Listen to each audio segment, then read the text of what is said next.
राधे जय जय श्री राधा जय जय नवल किशोर जय गोपी चित्तचोर प्रभु जय श्री माखन चोर भक्त भक्ति भगवंत गुरु चतुर नाम बतुए इनके पद वंदन किए नाशै विघ्ने नारायणं नमस्कृत्यं नरं चैव नरोत्तमं देवीं सरस्वतीं व्यासं ततो जयमुदीरये श्री लाल की जय भक्तवत्सल भगवान की जय परम पूज्य बाबूजी बाबा की जय देवर्षि नारद जी महाराज की जय। देखिए भाई जी का जीवन चरित्र अपने लोग सुन रहे हैं। इसे शॉर्ट में भी सुना सकता था मैं, लेकिन मैंने सोचा भाई जी के जीवन के हर पहलू पे, परम पूज्य बाबा के चरित्र पे और बाबूजी के चरित्र पे, पूज्य मैया की बात, सबकी बात करते हुए हम लोग आगे बढ़े। भाई जी के चरित्र में अभी तक हम कहां तक पहुंचे, किसी को ध्यान में है? किसी को ध्यान में है? आप तो 5-7 दिन बीच में गायब रहते हैं, आपकी नहीं कहना बात। ये जिज्ञासा सोच रहे कि इसमें मैं कहां से बताऊं, बताइए। अभी कहाँ बाबा आए? कोई तो बाबूजी का बचपन चल रहा है, कहाँ हो हनुमान जी की, कहाँ की बात है? सेठ जी से मिलने के बाद में अभी हम क्रांतिकारियों की उनकी गतिविधियों के विषय में सुन रहे थे। मानिकतला बम कांड इत्यादि के विषय में सुना हमने। उसके बाद में एक बड़ा केस हुआ जिसको बोलते हैं रोड़ा कांड। ये एक कंपनी थी, आर.बी. रोड़ा एंड कंपनी। ये कंपनी बंदूकों का, कारतूसों का कारोबार था अंग्रेजों के समय में। जर्मनी से इन्होंने 50,000 कारतूस और 50 पिस्टल मंगवाई थी और उनको मंगवाना था, यहाँ सेल करना था, उनको बेचना था। लेकिन सब गवर्नमेंट लाइसेंस देती थी, जिनको देना है सब गवर्नमेंट की नजर में होता था, ये सरकारी काम था। भाई जी का जो पूरा ग्रुप था क्रांतिकारियों का, उनके एक व्यक्ति थे जो उस माल को छुड़ा के बैलगाड़ियों से लेके आना था। श्रीश चंद्र नाम था उनका। ये माल छुड़ा के बैलगाड़ियों से लाद के 50,000 कारतूस और 50 पिस्तौल लेके चले। रास्ते में इन्होंने माल गायब कर दिया और उस माल को अलग अलग स्थानों पे, भाई जी के एक जमादार थे, उनका नाम सुखलाल जी था। ये सुखलाल इतने अच्छे क्रांतिकारी, इतने अच्छे देशभक्त थे और भाई जी से इतना प्रेम करते थे। सारी व्यवस्था इस सुखलाल ने की। इतना इंटेलिजेंट व्यक्ति था, इसने अलग अलग स्थानों पे, कहाँ और हरिसन रोड पे, शिव ठाकुर गली पे, मैं कई जगह तो गया हूँ कलकत्ता में, तो ये जिन जिनका नाम लिखे उन जगह के, और कुछ कारतूस पेटियां बनारसी दास झुंझुनूवाला जी की सूत पट्टी गद्दी पे, कुछ भाई जी ने अपने व्यक्तिगत उनकी दुकान पे 2 पेटियां कारतूसों की अपने यहाँ रखवाई और अलग अलग स्थानों पर इन कारतूसों को ठिकाने लगा दिया। 50,000 कारतूस गायब है और कोई बड़ा कांड होने वाला है। अंग्रेजों ने धरपकड़ शुरू की और भाई जी की टीम में फूलचंद्र चौधरी जी थे और इन सब लोगों पे डाउट हो गया इंटेलिजेंस को। एक सीआईडी के इंस्पेक्टर थे बांग्ला इंस्पेक्टर, उन्होंने एक दिन फूलचंद चौधरी जी से कहा, आप लोगों पे ब्रिटिश गवर्नमेंट को डाउट है कि आप लोग क्रांतिकारी हैं और ये जो कारतूसें गायब हुई है इसमें हनुमान प्रसाद पोद्दार जी और आप सब लोग का नाम आ रहे हैं, उसमें घनश्याम दास जी बिड़ला का नाम भी है, ये सब का नाम, ज्वाला प्रसाद जी कानोड़िया, ये सब भाई जी के बेस्ट फ्रेंड थे, मित्र थे, इन लोगों का नाम है। आप अगर 10,000 रुपए दो, उस समय 10,000 रुपए कितनी बड़ी घूस होती थी, और अगर आप 10,000 रुपए दे दें, आज के मतलब समझ लो 10 करोड़ रुपए मांग ली हूँ, एक पैसा चलता हो, ये 1916 के समय की बात है, एक एक पैसा ढेला चलता हो, जहाँ आना चलता हो, और पैसे में 1 रुपया सैलरी नहीं मंथली। 1930-35 के आसपास में शायद हमारे दादाजी की नौकरी लगी थी, वो तो 8 रुपए महीने की जॉब थी, तो पूरा इतना बड़ा परिवार था 8 रुपए महीने के अंदर में, हाँ? अच्छा, मेरी माता जी के समय की बात है, मेरी माँ ने बताया कि हमारा पूरा जयपुर ट्रिप था, वो पूरा 2-3 रुपए का चार्ज रखा गया था उस पर, इतने दिन रहना खाना, तो 2-3 रुपए इतने ज़्यादा लगते थे लोगों को, 2-3 रुपए, जिसमें 1-1.5 रुपए के तो जूते लेके आते थे, स्पोर्ट्स शूज, और बाकी चार्ज में, तो कैसे होगा, मतलब कितना सस्ता समय रहा होगा। ऐसे समय में 10,000 रुपए की घूस उस इंस्पेक्टर ने मांगी, उसने कहा सारे कागज पत्तर में नष्ट कर दूंगा। ये जो फूलचंद चौधरी जी थे, ये एक अधिन्यास कार्यालय के कर्मचारी थे, उनके बड़े बॉस एक अंग्रेज थे, उनसे उनकी बहुत बनती थी। उन्होंने कमिश्नर से बात करवा के सोचा इस इंस्पेक्टर की शिकायत कर देते हैं तो मामला दर्ज जाएगा। इंस्पेक्टर की शिकायत की, इंस्पेक्टर ने सबूत सहित फाइल कमिश्नर को दिखा दी और इन लोगों को पकड़ने का ऑर्डर आ गया। इसमें घनश्याम दास जी बिड़ला का बड़ी ऊंची जानकारियां थी, तो बिड़ला जी की का वारंट कैंसिल करा दिया, उनका नाम कैसे बाहर निकलवा दिया गया, और भाई जी और साथ में ज्वाला प्रसाद कानोड़िया जी, इन सब लोगों के लिए। और एक दिन और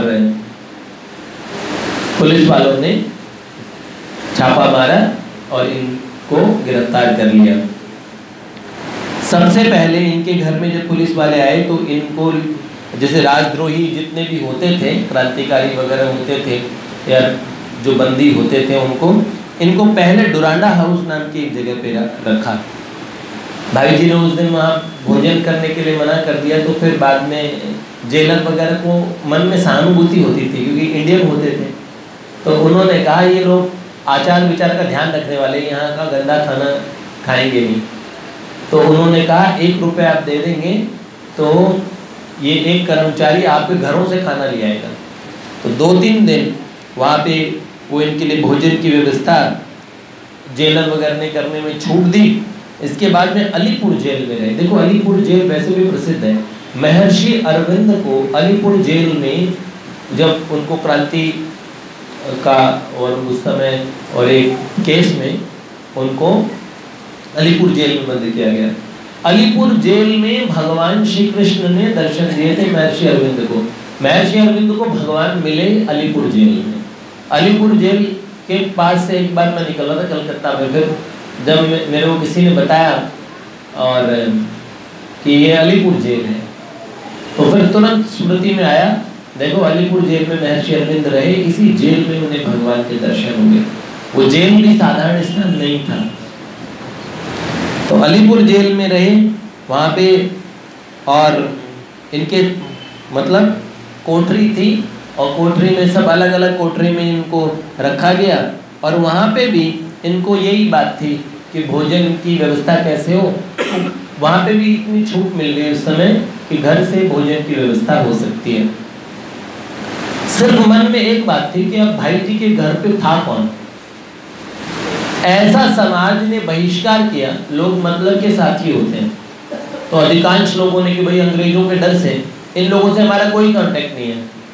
कई लोगों ने सामाजिक सभाएं करके कि ये लोग हमारे समाज के लिए कलंक है, ऐसे कर करके कई लोग जो सभाएं थी जिनके भाई जी सदस्य थे, उन लोगों ने बहुत, भाई जी को जब खबर मिली तो उन्हें ऐसा लगा संसार का नियम यही है, अस्त होते सूरज की तरफ कोई उनको, सब लोग चढ़ते सूरज को और प्रणाम करते हैं।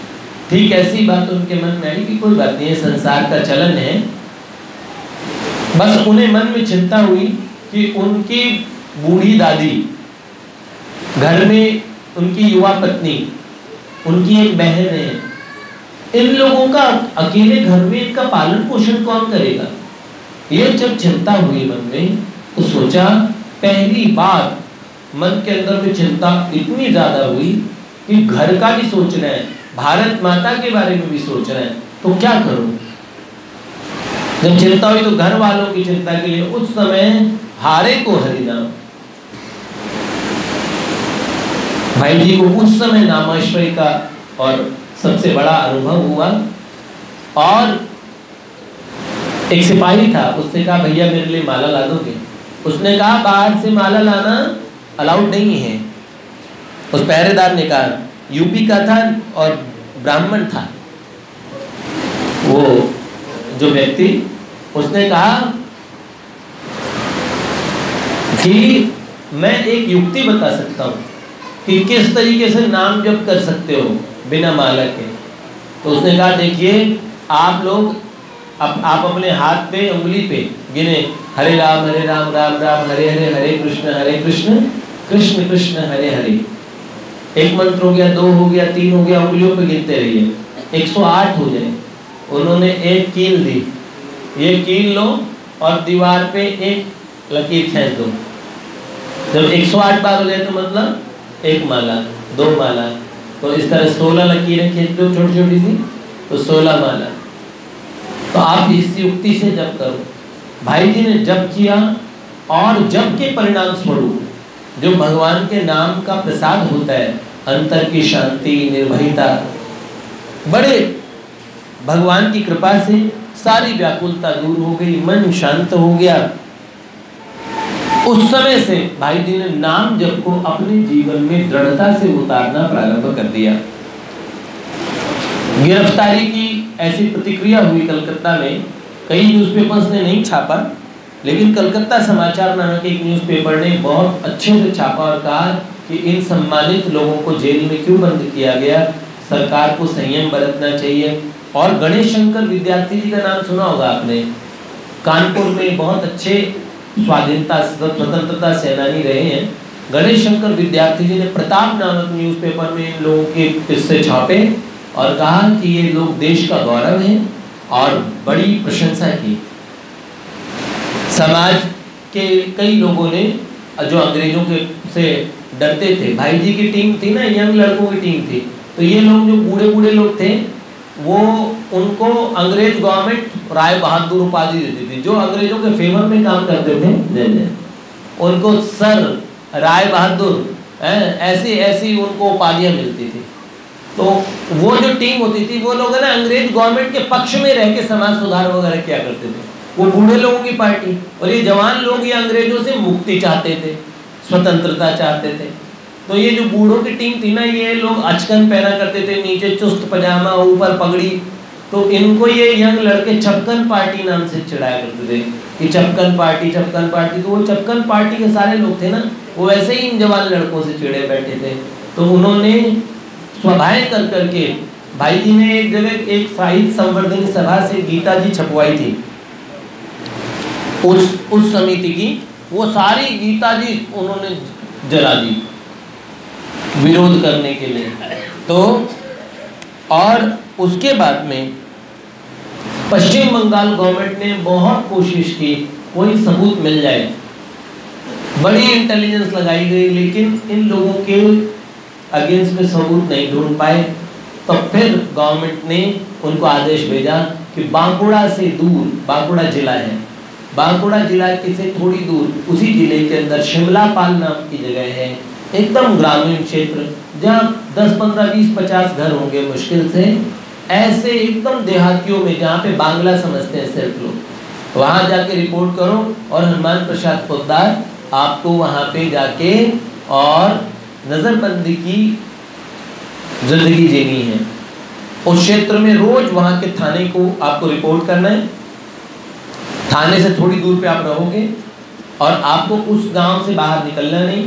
शाम को 6 बजे से सुबह के 6 बजे तक आप किसी से नहीं मिलोगे, गांव के लोगों से भी नहीं मिलोगे और वहां थाने के कांटेक्ट में बना रहना है आपको। और किसके यहाँ रहना है ये हम आपको बताए। तो भाई जी राजनीतिक बंदी के तौर पे, और पहले उनको मात्र 1 घंटा मिला कि आप अपने घर वालों से मिल लीजिए। जब मिले वो 1 घंटे के लिए, 22 अगस्त का समय था और 1916, भाई जी अपने घर वालों से मिले तो दादी राम कौर ने जब देखा, उनको ये चिंता थी कि एक एक लड़कों को, क्रांतिकारी लड़कों को पकड़ पकड़ के रोज फांसी पे लटकाने खबरें आती थी। कईयों को तो ये आउट ऑफ द वे, कानून से परे जाके फांसी पे लटका देते थे गवर्नमेंट। तो उन्होंने कहा, ये देखा ना कि इनको नज़रबंदी की सजा मिल गई है, तो खुशी भी हुई और बहुत दुख भी हुआ।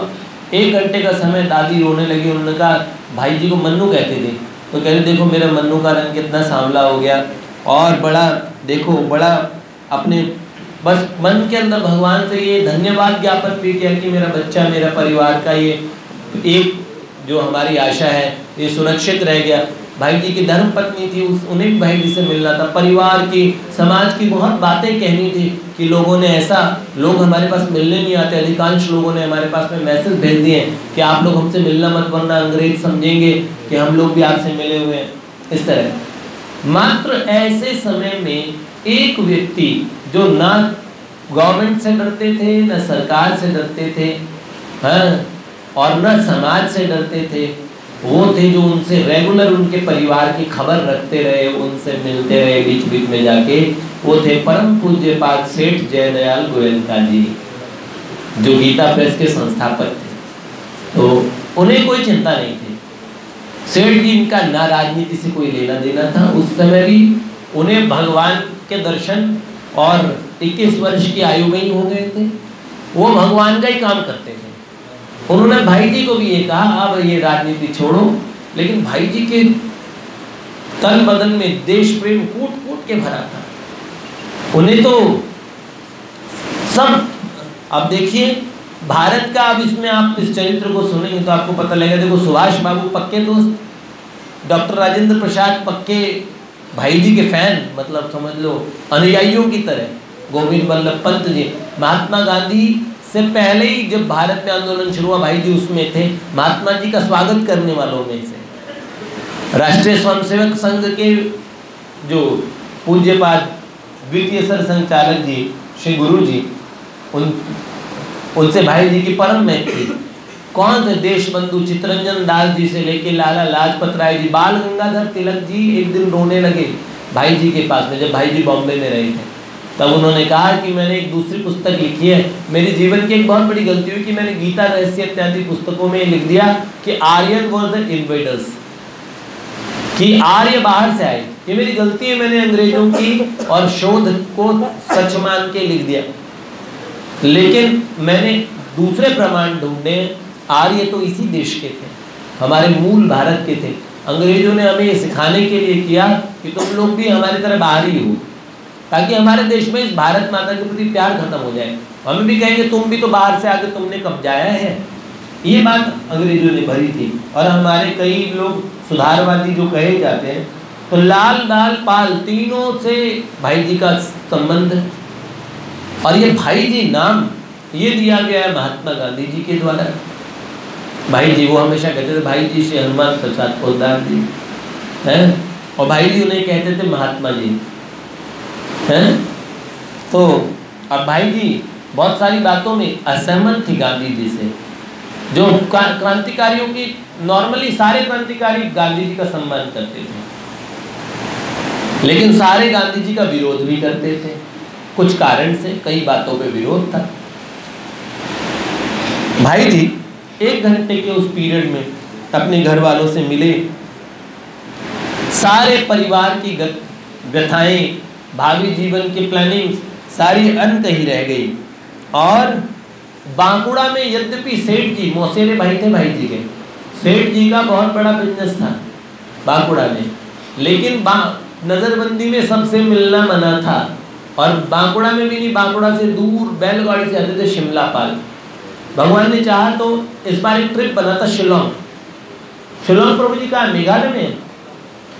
तो शिलोंग में भाई जी का जो घर है वहाँ का ट्रिप बना था, अभी जा रहे थे, वो निःशुल्क ट्रिप था। मेरे को कहा उन्होंने, जो लोग ट्रिप बना रहे थे, उन्होंने कहा अपने नागदेव निकुंज के बच्चे वगैरह सबकी रहने की व्यवस्था हम करवा देंगे, भोजन वगैरह की भी करा देंगे, आप शिलोंग का प्रोग्राम बनाओ भैया, गुवाहाटी के पास में। अच्छा, तो मेरा मन एक बार तो हुआ कि मैंने कहा भगवान ने चाहा तो भाई जी के इस स्थान पे, रतनगढ़ की हवेली, भाई जी का जो स्थान है, एक शिलोंग का, एक शिमला पाल।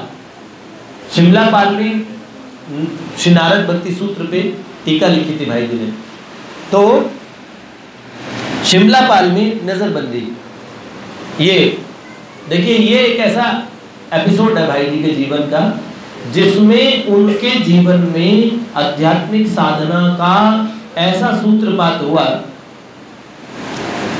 24 मील दूर ये एक छोटा सा गांव था शिमला पाल, और वहाँ एक थाना था और 2-3 पक्के मकान, बाकी 8-10-20 झोपड़ियाँ बस।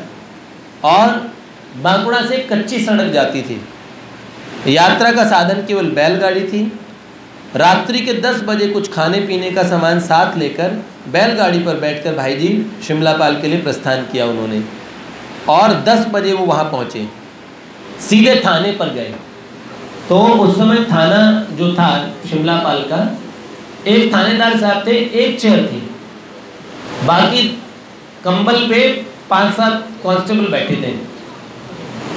अब दूसरी चेयर ही नहीं बैठने के लिए। जब भाई जी गए तो थानेदार ने देखा, तो उनका व्यक्तित्व देख के लगा ये संभ्रांत किसी बड़े परिवार के, और ये देश के लिए ये राज इस समय एक तरह राजनीतिक बंदी कह सकते हैं इनको।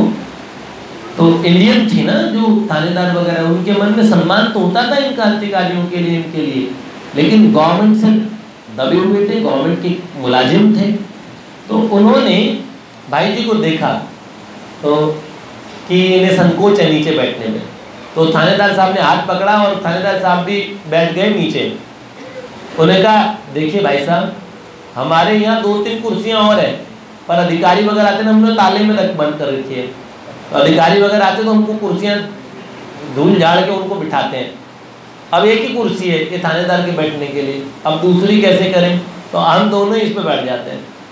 थानेदार बड़े अच्छे निकले, उन्होंने उनको बिठाया, उनसे बातचीत की और कहा अधरचंद्र मंडल नाम के एक आदमी हैं, उनके यहाँ पे आपको रहना है और आपको डेली 7 बजे यहाँ पे हाजिरी देनी है। बाकी आप हमारे साथ सहयोग करेंगे तो हम आपके साथ पूरा सहयोग करेंगे। भाई जी का इतना प्रेम में व्यवहार था कि उस थाने के अंदर में वो रोज आते। अब भाई जी को उस समय खाली थानेदार थोड़ा बहुत साक्षर पढ़ा लिखा मिल जाए बस ये गनीमत होती थी, रिपोर्ट वगैरह से लिखने आती थी। सब कांस्टेबल वगैरह सब अनपढ़ ही होते थे। अब उनमें भाई जी पढ़े लिखे। वहाँ पे उस समय बंगाली गैर बंगाली ऐसे देश का डिवीज़न नहीं था, सब भारतीय के भाव से भरे पड़े थे, समाज विषाक्त नहीं था। हाँ, शिमला पाल में केवल 2-4 कांस्टेबल ऐसे थे जिन्हें हिंदी बोलनी आती थी, 1-2 बिहार के थे, 1-2 यूपी के थे, उन्हें हिंदी बोलनी आती थी। 4थे-5वें भाई जी खुद ही थे जिन्हें हिंदी बोलनी आती थी, बाकी सब बांग्ला बोलने वाले। और यहाँ पे पहले तो भाई जी एक रसोइयों को लेके आए थे, पर उसने शर्त रखी कि 1 रुपये का गांजा, एक तो मैं 1 रुपये रोज और बाकी मुझे गांजा पिलाने का मेरी व्यवस्था करा दो, तो मैं आपकी रोटियां बना दिया करूँगा। भाई जी ने 2-3 दिन में रोटी बनाना देखा और देखते ही खुद सीख गए।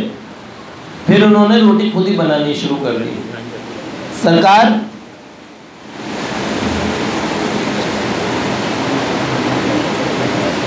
₹80 सरकार ने उनको देने के लिए तय किए, जिसमें से उनको वेतन के तौर पे, और ₹50 वो अपने घर वालों को भेजते, ₹30 खर्च के लिए रखे।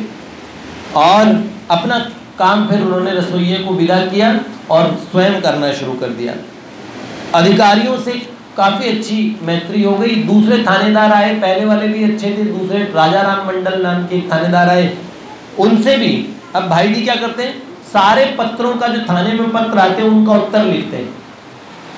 फिर तो थाने की जो जितनी डाक आती थी ना, रिपोर्ट वगैरह भी, रजिस्टर भी भाई जी तैयार करते थे। और एक टाइम ऐसा आया, कहने को थानेदार होता था, भाई जी को उन्होंने इंचार्ज ही बना दिया वहाँ का। ये बंदी आए थे, सारे अधिकारी जो आते ना, जो डिस्ट्रिक्ट जज आता या कोई आते उधर से, जो कोई तहसीलदार होता कोई, सब उनसे मिलके जरूर जाते।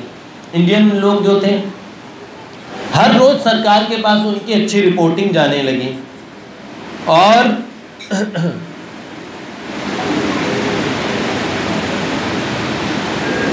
एक चटर्जी महाशय नाम के एक पुलिस एक बड़े अधिकारी थे, और भाई जी के पास आते थे और भगवत चर्चा सुनने के लिए वहाँ के मजिस्ट्रेट भी आते थे। उन लोगों के मन में था कि ये लोग देश प्रेमी हैं, देश के लिए इतना कष्ट सह रहे हैं, ये समाज से, अपने घर परिवार से दूर ये रहते हैं, और धीरे धीरे इन लोगों के सबके प्रेम के भाजन और भाई जी बन गए। यहाँ पे एक पोस्ट मास्टर थे जिनके पास बांग्ला ग्रंथ बहुत थे। भाई जी ने उनसे एक एक करके उनके सारे बांग्ला ग्रंथ पढ़ डाले, चैतन्य महाप्रभु की जीवनी और ये सब चीज। उस समय सारे ग्रंथों का अध्ययन वहीं किया, और ऐसे में वहाँ पे लगा कि भाई जी से भगवान ने ये सब चीज़ें छीनी। कहाँ तो वो देश की चिंता करते थे, अब उनके पास इतना टाइम मिलता था, तो उस टाइम के अंदर में भाई जी बैठ के भगवान का ध्यान लगाना उन्होंने प्रारंभ किया। सुबह 3-4 बजे उठ जाते थे, षोडश नाम महामंत्र का 30 माला का जप करते थे, विष्णु सहस्रनाम, संध्या वंदन, गीता जी इत्यादि का पाठ करके, और अंत में भगवान विष्णु का ध्यान करने लगे। दिन के अंदर 3-3, 4-4, 5-5 घंटे ध्यान करना, और ऐसा ध्यान सिद्ध हुआ कि भाई जी को खुली आंखों से भगवान का स्वरूप दिखने लगा। बंद आंखों से दिखता था वही स्वरूप, खुली आंखों से जहाँ भी खड़े पहले भगवान को देखने का अभ्यास। तो पहले ध्यान किया जाता है भगवान का। देखिए, भगवान के दर्शन और ध्यान के दर्शन में थोड़ा अंतर होता है। भगवान के ध्यान का जो दर्शन है वो भी असली जैसा होने लगता है, लेकिन वो स्वरूप जब सच में प्रकट हो जाता है तो वो छूने में पता लगता है। वो स्वरूप भी आपको छूता है, वो आपसे बात करता है। ध्यानस्थ ध्येय मूर्ति, अगर आप भगवान का ध्यान करेंगे और भगवान आपको दर्शन देंगे ना, तो सबसे पहले भगवान आपको उस स्वरूप के दर्शन देंगे जिसका आप ध्यान दे रहे हो, ध्यान लगा रहे हो। फिर भगवान अपने असली स्वरूप का दर्शन देंगे। आपको एक बात बताएं, आप अच्छे से अच्छा भगवान का रूप बना लीजिए, एक दिन भगवान आपको उस रूप में मिल जाएंगे। लेकिन उसके बाद का दर्शन क्या होगा बताऊं? उसके बाद का दर्शन होगा जैसे भगवान स्वयं में है। अब आपने मन से रूप में बनाया, भगवान के यहाँ तिल लगा दिया, अब भगवान के वास्तव में यहाँ पे तिल है या नहीं है?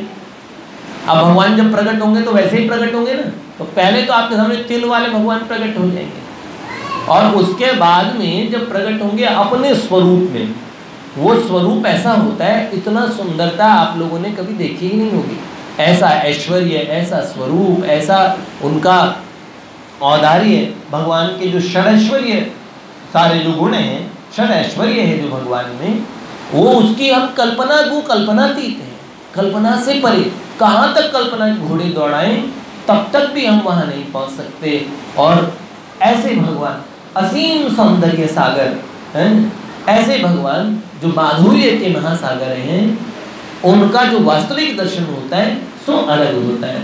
तो हमने यहाँ पे शिमला पाल के अंदर में, और भाई जी ने प्रेम दर्शन नाम की टीका भी लिखी, और इस प्रकार आगे हम और कल सुनेंगे शिमला पाल से भाई जी का छूटना, और आगे की हम चर्चा कल करेंगे। तो शिमला पाल का साधना काल की चर्चा करना बहुत जरूरी है।